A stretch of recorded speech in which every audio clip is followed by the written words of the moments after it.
Во Македонија се уште постојат стереотипи со кои што се влијае на перцепцијата на жената во поглед на пазарот на трудот. Родовата еднаквост представува неопходност која што е многу значајна во поглед на економскиот развој и општествениот напредок на земјите.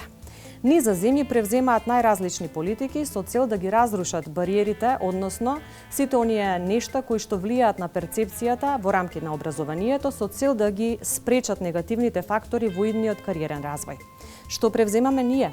Какви се проблемите и предизвиците со кои се соочува женското предприемништво? Денес разгледуваме глобално и локално во ова издание на Приказна. Останете со нас.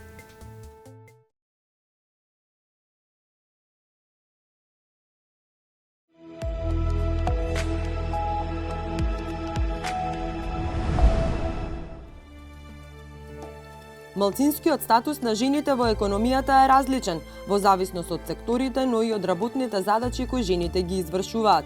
Жените поретко од мажите превземаат бизнис потфати, а уште помалку жени превземаат технолошки интензивни деловни потфати. Малцинскиот статус на жените е најизразен во областа на управувачките работи. Колку е повисоко нивото на управување, толку помалку има жени. Во управните одбори на 10 најпрофитабилни компании од земјава скоро и да нема жени. Најзабележително е присуството на жените во секторите банкарство и осигурување.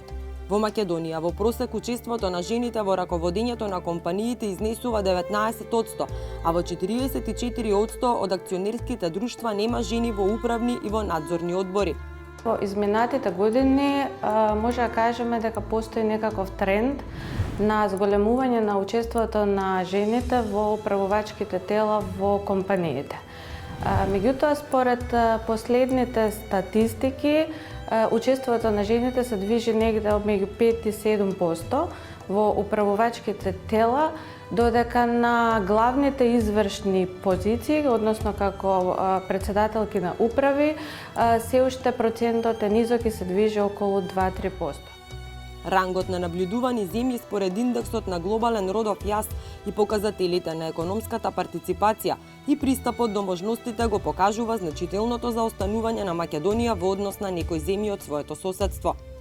Во 2006 година Македонија по вредноста на тој показател 0,661 била на 38-то место од 115 земји, а во 2017 година е на 96-то место од 144 земји. Родовиот аспект на теа показателот говори за постоењето на значително поголем јас во предприемачките активности помеѓу мажите и жените во Македонија во однос на европските земји, 22 ЕУ земји плюс Норвешка и Швајцарија. Во Македонија во 2015 година имало 2,46 пати повеќе предприемачки активни мажи отколку жени, додека во дадената европска групација тој однос е поповолен, 1,87 пати повеќе предприемачки активни мажи отколку жени. Во 2017 година повторно во Македонија имало 2,51 повеќе активни мажи отколку жени. Во Македонија жените имаат малку пониска перцепција за приликите од мажите, 29 наспроти 32%, но повисоко ниво на страф од неуспех, 43 наспроти 36% и ниско ниво на самодоверба во однос на сопствените компетиции за започнување на деловен потфат, 46 наспроти 64%, што укажува дека факторите или пречките од околината имаат поинакво влијание кај жените отколку кај мажите. Во структурата на вработени со оглед на родот постојат големи разлики зависно од дејноста, така да постојат машки дејности. Вакви разлики во голема мера се поврзани со образците во изборот на образование на машки и женски деца, кои во значителна мера се темелат на стереотипи за тоа што е женска, а што машка работа. Што ќе добиеме со развојот на женското предприемништво е многу важно. Ќе добиеме еден столб за развој на економијата со кој што ќе ја поддржиме микро и малата предприемничка активност во државата, а со тоа ќе го зајакнеме фамилијарното живење, ќе ги зајакнеме децата, детството ќе го направиме повесело на децата, а исто така ќе направиме една посилна спрега во фамилијата, каде што ќе нема економски бариери и каде што ќе нема економски проблеми во живењето во склоп на една фамилија. Од друга страна пак, со решавање и со економското зајакнување на жената, ќе добиеме родова еднаквост, која што е многу важна, и со која што жената застанува да биде еден активен чинител кој што застанува и е сигурен на своето постоење и тогаш не подлежи на некакви други реперкусии како што се семејно насилство. Според анализите на Министерството за економија и на Централниот регистар за застапеност на жените во деловните субјекти, во 30% од компаниите од стопанството со над 50% основачки капитал основачи се жени, но само 10,5% од нив се и вработени во истите компании.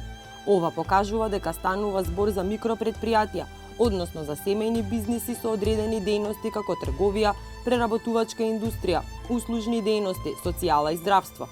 Кога започнав јас пред 25 години, многу жени што започнале многу порано, условите беа многу тешки, затоа што моравме да влеземе со сопствен почетен капитал и доколку не оствариме профит, да го изгубиме бизнисот. А сега е многу полесно, затоа што се доделуваат многу субвенции, грантови, потоа има многу здруженија кои помагат на жените како полесно да си го реализираат својот сон и посебно за жените кои што сакаат сега да станат предприемачи, доделуваат и неповратни средства каде што не влегуваат со никаков ризик и можат полесно да ги остварат своите идеи. Во 2018 година креирана и стратегијата за развој на женското предприемништво 2018-2022.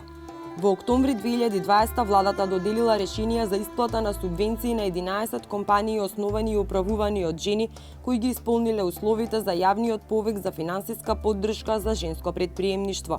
Преку оваа мерка се субвенционираат предпријатијата во сопственост и управувани од жени преку кофинансирање на 60% од докажаните трошоци за набавка, опрема, уредување на простор, чување на деца, воведување на софтверски решенија. Во изминатите 9 години преку оваа мерка субвенционирани се вкупно 152 компании во сопственост и управувани од жени, со вкупно 14.198.105 денари, односно околу 230.000 евра. Денес е многу полесно да се биде жена предприемач во однос на тој период пред 2 или 2,5 децении, затоа што е истрасиран патот за амбиентот во кој што жените работат и творат и влегуваат со својот предприемачки дух.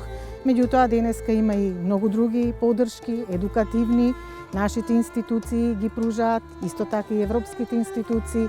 Овозможени се и финансиски средства, што е веројатно и најголемиот товар за женското предприемништво.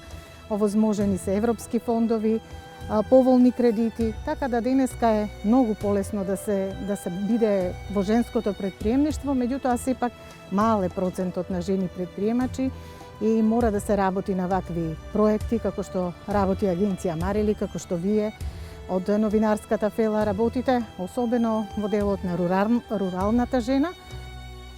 Женското предприемништво во земјата се движи во границите од 23% до 29% во последните години, и тоа по 2013 година со тенденција на намалување, незначително зголемување во 2015 и 2016 година 24,9%. Најчесто жените предприемачи се присутни во микропредпријатијата. Резултатите потврдуваат дека индексот за вкупна предприемничка активност на жените во Македонија е најнизок, споредено со најголем број земји во регионот.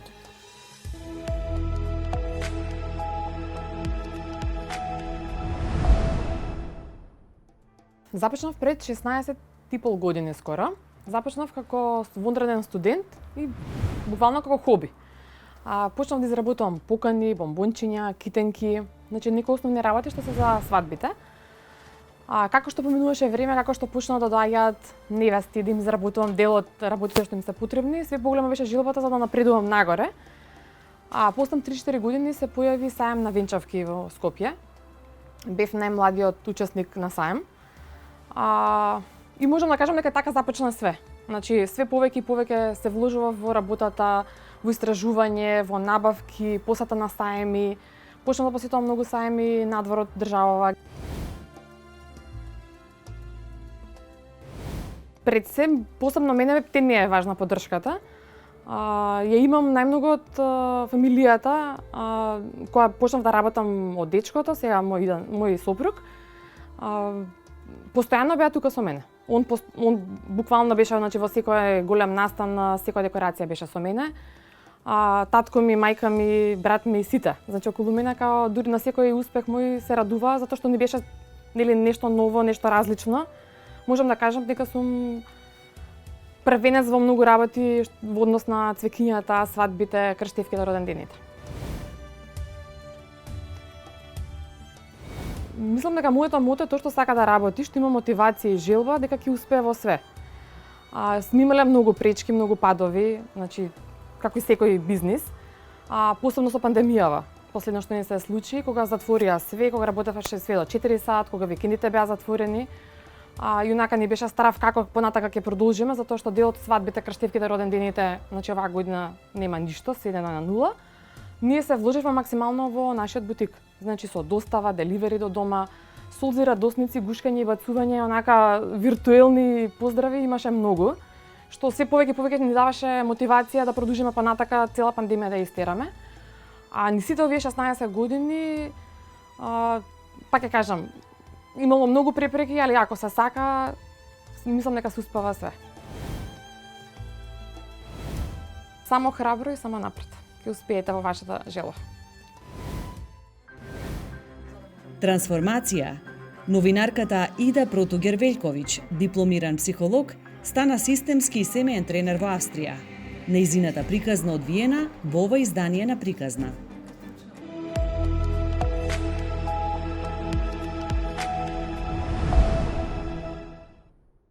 Дали еве вие како жена сте имале некое лично искуство кое говори во прилог на ова? Дали сте имале прилика да бидете дискриминирана или пак, например, кога требало да одберете некоја работа, одбрале маж?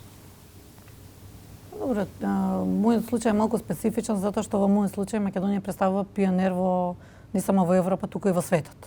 Воопшто, колку што знаеме, од прилика 3 жени има само во Европа кои што се носители на национална комора, а во светот тоа се само 14. И ако ги погледнеме така бројките, можеме да кажеме дека Македонија многу добро стои на тоа поле, меѓутоа за жал, како што знаете и сами, како што покажуваат бројките, во корпоративниот свет, за разлика од она што го имаме во јавната и во државната администрација, многу малку жени се затапени на повисоки корпоративни позиции. Од моето лично искуство не можам да кажам дека тоа така, дали сум имала можеби среќа или пак можеби не сум се нашла во таква позиција, можеби ставот интегритетот и она кој што го носам како личност имало влијание. Меѓутоа тоа не значи дека голем број на жени низ Македонија не се соочуваат со такви проблеми. Дали во комуникација со жените имате некакви информации што најчесто представува проблем со кој што се соочуваат во остварувањето на женското предприемништво? Што е нешто што најмногу ги кочи?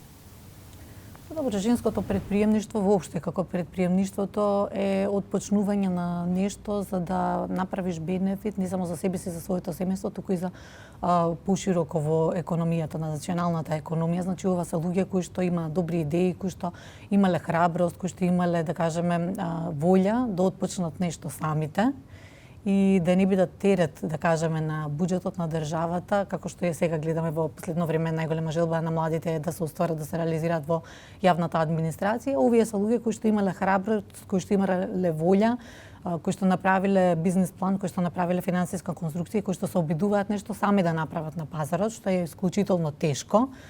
И можам да кажам дека во женското предприемништво, па дополнително тешко, имајќи го во предвид полот. Додека во оној дел на корпоративниот дел, кој што го напоменавте во почетокот, е навистина многу поизразено, затоа што таму пак не зависи дали вие сами сакате нешто да отпочнете или не, туку зависи од еден тим, дали ќе ви дозволи да стигнете на позицијата која што ја заслужувате. Да, тоа е и токму еден од проблемите. Например, во сите истражувања кои што ги разгледувавме, во 10 најпрофитабилни компании во управните одбори скоро и да нема жени. Тежок проблем, не е тоа тука само во Македонија така, меѓутоа за жал, за разлика од останатите држави низ Европа, меѓутоа и низ светот, каде што самите компании се обидуваат да покажат и да докажат дека се за практично диверсити, за некоја различност во ведување во нивниот систем на работење и успеале да ја видат вредноста на жената како носител на иновации, како носител на нови идеи, како носител на поинаков поглед на светот и некаков поинаков сензибилитет во работењето. Кај нас во Македонија тоа не е случајот, за жал, затоа што корпоративниот свет се смета за исклучиво нешто кое што треба да го носи мажот.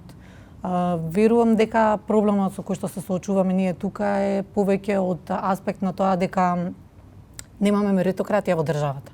Немаме меритократија во ниту едно ниво во државата, отпочнувајќи од јавните функции, па понатаму тоа се пренесува нели нормално и низ приватниот сектор. И да, вистина е тоа и не само што го имаме тоа низ лични примери, туку и низ комуникација со жените со кои што комуницираме, е дека доколку се има таква можност да се дозволи да се напредува во кариерата, тоа првенствено го припаѓа како можност на мажот. Значи жените не само што не се еднакви, немаат еднакви можности, туку немаат еднакви можности и за напредување, меѓутоа и за надградување во сопствената кариера и образование. Кога веќе го спомнавме образованието, многу земји почнуваат од најмали ноза да го поттикнуваат во иднина женското преприемништво преку низа на образовни програми. Од оне што истражував, например, Австрија има интересно искуство, има ден на девојките и мини, едниот наменет за возраст од 10 до 16 години, другиот за девојчиња во градинки, со кои на некој начин се трасира патот во иднина на девојките, на некој начин за да им помогне да биде одскочна даска. Како е кај нас? Знаеме дека образовниот систем се уште има стереотипи кои што се присутни, во кои што често жената е представена како домакинка, што пак влијае на перцепцијата подоцна како да бидеме прифатени поинакви освен како домакинки. Добро, знаете како кај младите свесноста се гради уште од основното образование. И верувам дека не е само образованието на кој што има удел, туку има и удел и домашното воспитување, начинот на кој што децата гледаат како се живее кај нив, на кој начин се однесуваат меѓу себе во семејството родителите и нормално и дека најголем дел од своето време го поминуваат додека се во основно и во средно училиште, па и во училиштето, и има дел влијание од тоа како ќе тие се перцепираат себе си од една страна, значи најпрво девојчињата треба да бидат свесни дека има нешто повеќе, постои нешто повеќе за нив во животот понатаму, меѓутоа важна е перцепцијата како воопшто и меѓусебните односи се на девојчињата и момчињата за нивниот иден развој. Верувам дека треба да се повнимава, да се посвети нужно внимание, туку не од книгите, туку повеќе можеби и од педагозите и од психолозите во училиштата да ги поттикнат, да им покажат дека во различностите е иднината, меѓутоа и во прифаќање на еден и на друг без разлика на полот кој што тие го носат. Споминавте еднакви можности во поглед на да им се помогне за семејството. Во развиените земји често се среќаваме со примери како за родителството татковците се барабар со жените, односно се на еднакво ниво. Кај нас, ако се бара татко да оди на отсуство за сметка на мајката, често пати е со предрасуди прифатено и што се прави во тој поглед да се смени тоа како перцепција на јавноста, бидејќи е значено ако жената е успешна во некој сегмент, убаво е партнерот да ја поддржува, а за да ја поддржува ќе треба да има еднаква можност во поглед на родителството. Да не биде ми помогне, туку да биде родителството е партнерство. Па добро, јас мислам дека во западните земји тоа е повеќе прашање на економски параметри. Значи, тие се водат најчесто од тоа кој е оној кој што е поголем доприносител во семејството. И се водат од економската логика, практично што помалку би наштетило на семејството, кој од двајцата родители да остане дома и да се грижи за детето, од аспект на тоа доколку жената е онаа која што е носител практично на поголеми средства во домашниот буџет, тогаш што одлучуваат нели нормално тоа да биде жената. Не е стигматизирано од аспект на тоа дека тие го гледаат практичниот аспект на работите, додека во Македонија повеќе се гледа традиционалниот аспект на работите. Тука тоа е свесноста на која што треба ние самите да влијаеме, да се разговара на темата, да се знае дека се случува некаде во светот, меѓутоа традиционалното не може да се искорени до оној момент додека не дојдеме, не дека е лошо, меѓутоа до оној момент додека не дојдеме до навистина силно економско јакнење на жената, таа не може да седи дома доколку сопругот е оној кој што допринесува повеќе во домашниот буџет. Не може, меѓутоа не посакувано е затоа што тоа практично би им наштетило на семејната кушничка и буџет. Тие се практични работи кои што верувам дека треба да се посветиме, меѓутоа најважно од се е дека сите тие нешта самите ќе си дојдат на свое место во оној момент кога жената ќе биде доволно силна, таа да допринесува подеднакво или можеби и повеќе од мажот.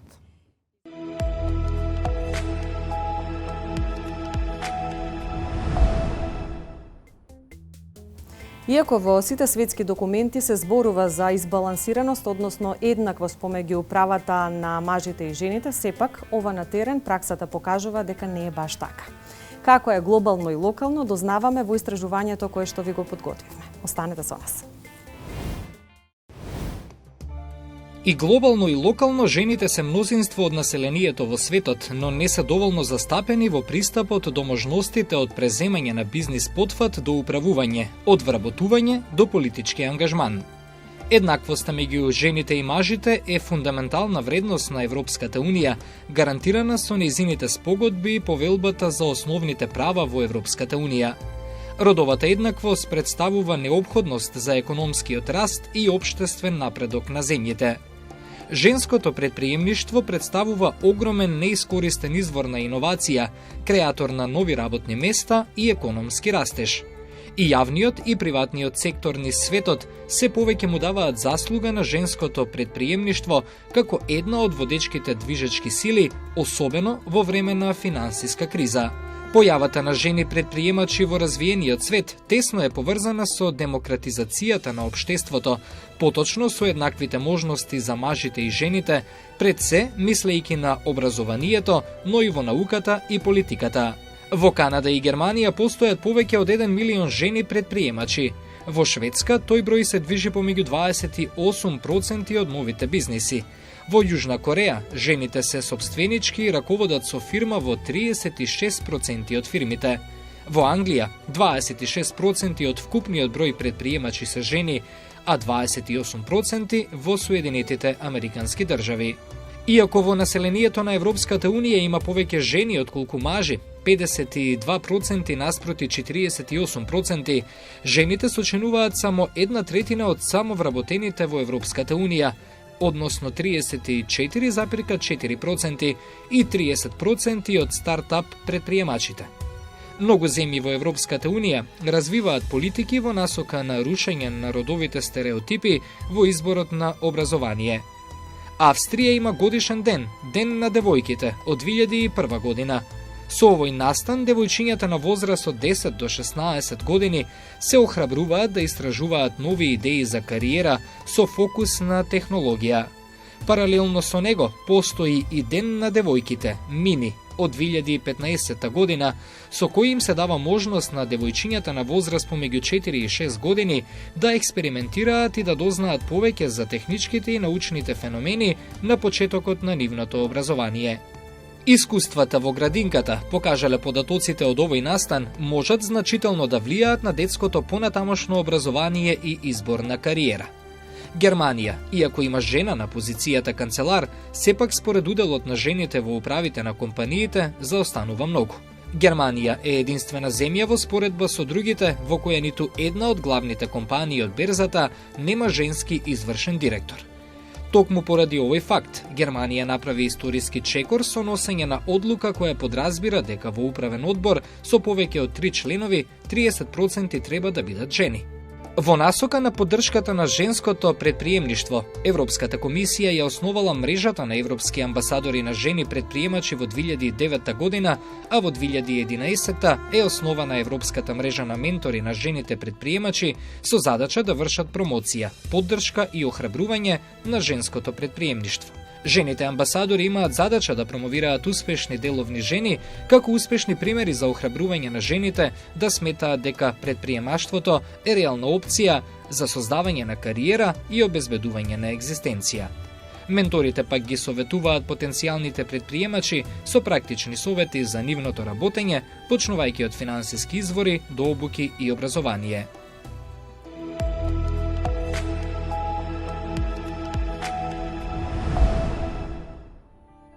Се запознаваме денот кога тој требаше да се замине од тука. И замина тогаш, меѓутоа се врати и после продолживме да се дружиме. Имаше некој проблем што ние се погодивме случајно со колегата кај нас, он дојде за некоја друга работа. Имавме тогаш агенција за недвижности и се погоди да имаше некој проблем, на кој што ние се најдовме да му помогнеме и така после тоа почна дружбата. Значи некои работи си се местат во животот без ние да ги форсираме, нели? Вака пред 28 години започнува приказната на Валентина и Хенрик Петерсен. Вале од Скопје, Хенрик од Копенхаген, дојден во Македонија поради привремена работа. Но, како велат, животот и неговите приказни не се случуваат додека да трепнеме. Планиравме ние, кога ќе почнат децата да одат на училиште, да одиме во Данска. Ама некои работи, пак ќе кажам, не излегуваат исто. Домашниот есап, пазарскиот не е ист. Значи, се редат работите и ние остануваме овде. И не само што остануваме, туку и решаваме дека тука ќе си живееме и не одиме нигде. Првите години живеат во центарот на Скопје. Вале го убедува да си одат од тука, а Хенрик спротивното, да останат, но и да се преселат надвор од градот. Со прашањето како ќе успеат надвор од градот, имајќи предвид дека луѓе што никогаш не живееле на село, не знаат какви се условите таму, решаваат да започнат сосема нов живот во Скопско моране. Решивме да дојдеме овде без разлика дека нема пат до дома, дека нема асфалт. Се уште немаше вода спроведено ние кога дојдовме овде. После спроведувавме вода ние самите. По професија социолог, а поголем дел од работниот век го има поминато во чување дечиња. Вели дека и таа работа ја прави со цело срце и душа. Ние имаме 2 деца, кои сега се возрастни луѓе. Син и ќерка. Додека тие се школуваа и додека живееа со нас, секој приход беше добре дојден. Затоа што имаше приоритети, нели, за да децата се школуваат, за да имаат услови за нормален живот. Сите тие трошоци во меѓувреме од како тие стануваат своји луѓе, ги немаме. И затоа се посветувам на една друга работа. Со Хенрик заедно правиме живеалиште за кокошки. Јас не можам да кажам дека е кокошарник, туку се кафези големи како зоолошка градина. И штала во која што се уште не чуваме ништо, со надеж дека скоро ќе почнеме да чуваме нешто. Без никакво искуство, влегуваат во нов предизвик, кој секогаш ќе ги промени нивните животи. Највеќе учиме од грешките. Нас не ни е прва година да чуваме кокошки и да не ни се успешни и да ги замениме со други и од инкубатор да не ми излезат пилиња ни едно. Сето тоа е во склоп на учењето и на напредокот. Чуваме живина, исклучиво живина, затоа што мислам дека повеќе работи наеднаш кога би се внесле, би создале некој хаос на кој што јас не би можела да го пратам. Значи, воведуваме едно по едно нешто, за да го соживееме и ние, за да може да одиме понапред, нели, да не пример, да кажам, не земав јас 200 кокошки наеднаш да чувам, зашто знам дека не можам да ги исчувам 200 наеднаш. Меѓутоа 20 можам. Од тие 20 после биднуваат 30, па 50, па 100 и нешто. Нивните планови се големи. Јас сакам нашата фарма да ја направам да биде на едно повисоко ниво од сега, да може моите производи домашни да ги пласирам на пазарот како со поддршка на државата. Значи, сигурно постои начин, бидејќи јас сега тоа го почнав скоро, сакав да испитам првин пазар како ќе биде, дали се исплати, дали не се исплати, кој е фидбекот од сето тоа што го правам. И заклучивме со една неколку месечна анализа дека е убаво да се работи сам за себе и во најскоро време планирам да бидам регистрирана како домашен производител. Сега се уште не знам каков е начинот тоа да се направи, бидејќи уште тој дел административниот не сме го почнале, меѓутоа сигурно има решение и за тоа и сигурно би имала некоја поддршка од државата за да можам да го развијам на едно друго ниво. Со ваков оптимизам нема што не може. Си заминуваме од кај ова семејство полни со убави мисли, со желби за што поскоро видување, бидејќи на оваа земја и требаат луѓе кои успеваат само поради позитивната мисла и искреноста. А кој ќе рече дека ова не е потребно за бизнис, се лаже. За крај, приказната ја завршуваме вака. Кога ја се има поддршката од најблиските, дури и да не се успее во нешто, не е крај на свет. Медиумите играат многу одговорна улога во поглед на влијанието со кое што ја обликуваат перцепцијата на јавноста. Токму и затоа многу е важно како жената е представена низ медиумите. Кои се предизвиците со кои се соочуваме и како тие влијаат во поглед на перцепцијата на јавноста од аспект на женското прашање, ви откриваме денес во блогот кој што следи во Приказна.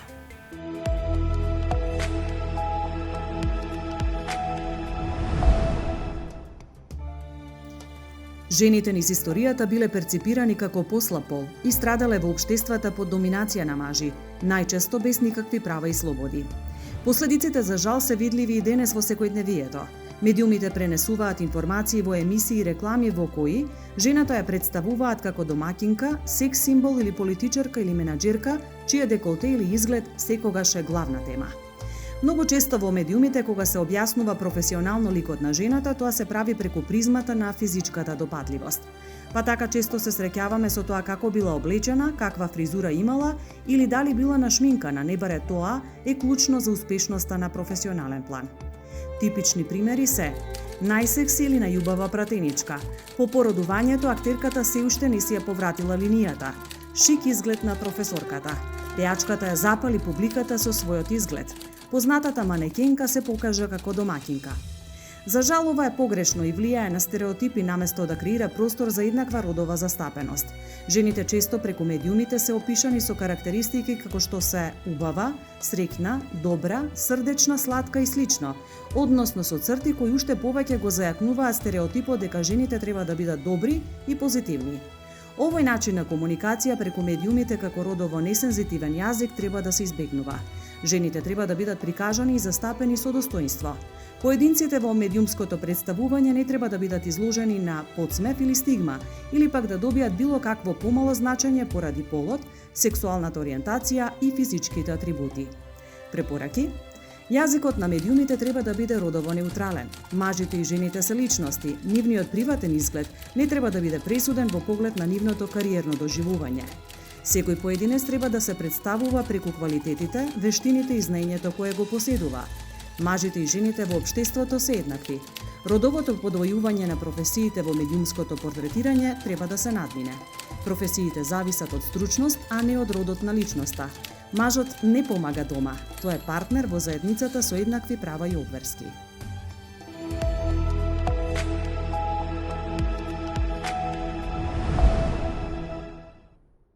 Двеполгодишниот тренинг овде, освен што ми даде стручно знаење да го работам ова што сум сега, тренер за личен развој, тренер за системски фамилиарен и системски бизнес развој, ми даде нешто многу повеќе, а тоа е поинаков начин на гледање на нештата и светот.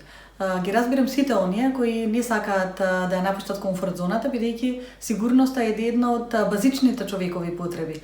На пирамидата на потребите на американскиот психолог Абрахам Маслов, сигурноста е во основата, а потребата за самореализација е на врвот. И за некој да пренабрегне потребата за сигурност и да тргне во остварување на потребата за самореализација, потребна е силна мотивација. Целта е силен мотивацијски фактор. Во мојот случај, целта беше да станам ова што сум сега, за да можам тука да се реализирам и да остварам некоја своја приказна во овој контекст. Меѓутоа, освен целта, потребни се ресурси и тука луѓето мислат дека ресурсите се само некој стручно знаење, да речеме, за нешто да го постигнат. Ресурсите се многу повеќе од тоа. Ресурсите се сето знаење и искуство собрано во еден човек во смисла на таленти, академско знаење или искуство, начин на размислување, карактеристики. Сето она што го носите во себе. И тоа може да се стави во разни контексти и во многу прилики да го искористите. Меѓутоа, луѓето често пати не се свесни за тоа. тренер на еден од семинарите, ми беше интересно она што го кажа е дека не праша колку години имаме во просторијава, и ако ги собереме и имаме заедничка цел, можеме тие 500-600 години на животно искуство и на знаење да ги споиме. И преку таа си енергија да дојдеме побрзо до целта која сме си ја поставиле. Да речеме во контекстот на Македонија, тоа е 2 милиона македонци колку што живеат таму. Ако го спојат знаењето, талентите и сето она што го поседуваат за одредена цел, да речеме за поквалитетен живот, тогаш многу ќе бидеме сите поблиску до тоа. Во мојот случај ресурсите беа да ги мобилизирам тоа што сум научила комуникација од новинарската професија, аналитичен начин на размислување, да речеме. Психологија што претходно студирав. Така да сите тие работи што ние ги носиме како ресурси можеме да ги реорганизираме за да бидеме поблиску до целта. И третата работа што е многу важна, тоа е фокусот. Дали си ќе се фокусираме, ќе се насочиме кон дефицитите, она што го немаме, или кон ресурсите, она што го имаме. Да речеме, многу пати слушам и од клиенти, па јас сум била во таква ситуација и сите ние, кога ќе речеме немам ова, немам она, немам пари, немам време, енергија, а не сме насочени кон тоа што го имаме. Животот е немилосреден кон сите и секој е роден во одреден контекст и секој живее во одреден контекст и никој не ги има идеалните услови за нешто. Меѓутоа, важното прашање е тука да се прашаме што можам јас во овие услови и во овој контекст да направам за себе и што имам за тоа да го остварам ако имам одредена цел. Така што фокусот кон тоа што го имаме, наместо тоа кон тоа што го немаме, ќе не донесе исто така многу поблиску до целта.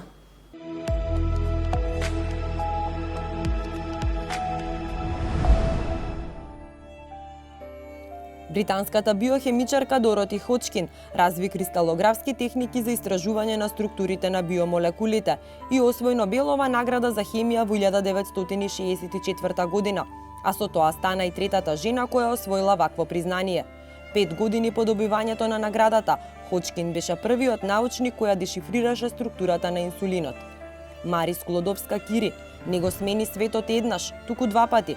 Таа е основоположник на новата наука за радиоактивност, дури изборот е измислен од неа, а незините откритија придонеле за изнаоѓање ефикасни лекови за рак.